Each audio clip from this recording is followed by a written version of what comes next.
জন কেন হলো? 362 জন কেন হলো না? পূর্বে জুমায় বলেছিলাম একজন নবী শুধু একাই পৃথিবীতে মায়ের গর্ভ থেকে এসেছিলেন, তার নাম হলো শীস আলাইহিস সালাম।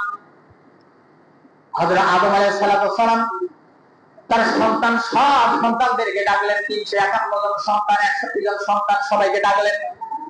ডেকে বলতেছেন, বাবা আমার তো বয়স হয়ে গেল, এই বয়সের বাইরে আর কত চলবো?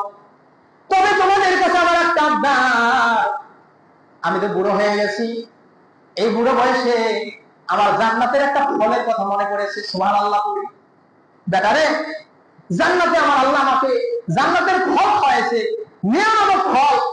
ও বেটারা, তোমরা কি আমাকে ওইরকম একটা নেয়া ফল খাওয়াতে পারবে?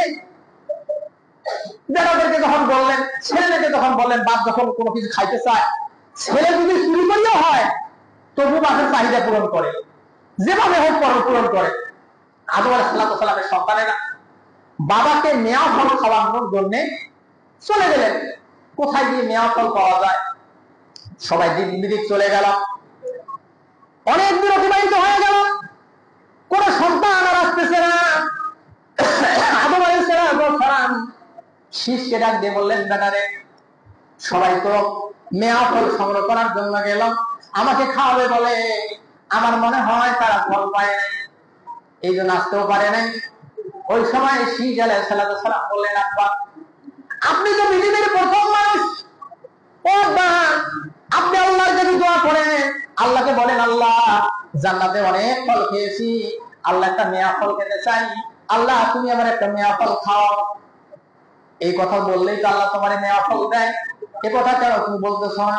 আদম আলাইহিস সালাম ওই সময় তার সন্তান শীষকে বলছিলেন, বেটারে ও আমার সন্তান শীষ, আমি আমার আল্লাহ একটা হুকুমকে অমান্য করেছি, আমার আল্লাহ বলছেন এটা খাওয়া যাবে না, তারপর আমি খেয়ে ফেলেছি, আমি একটা গর্বিত অপরাধ করেছি, আমার শরম লাগে, লজ্জা লাগে, আমি কেমন করে আমার এই মুখ দিয়ে আমার আল্লাহর কাছে নেওয়া ফল চাও? সুবহানাল্লাহ পড়ি, এই মুখ দিয়ে কেমন করে আল্লাহর কাছে ফল চাবো? আমার শরম লাগে, কেমনে চাই? ওদের তুমি তো এখনো কোনো পাপ করো নাই, ও যাও তুমি আমার আল্লাহর কাছে গিয়া আমার জন্য একটা নেয়া ফল চাও, তোমার মুখ দিয়া চাই, তোমার মুখ দিয়া চাও।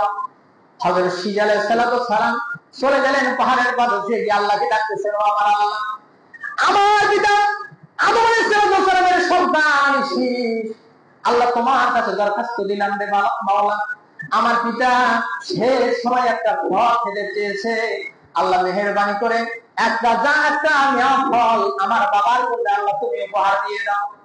সন্তান আল্লাহর বাবা চাইলেন, আমার আল্লাহ সঙ্গে সঙ্গে আল্লাহ রাব্বুল আলামিনের নবীদের চাহিদা পূরণ করার জন্য আমার আল্লাহ জান্নাত থেকে একটা মেওয়া ফলের বন্দোবস্ত আল্লাহ করে দিয়েছে।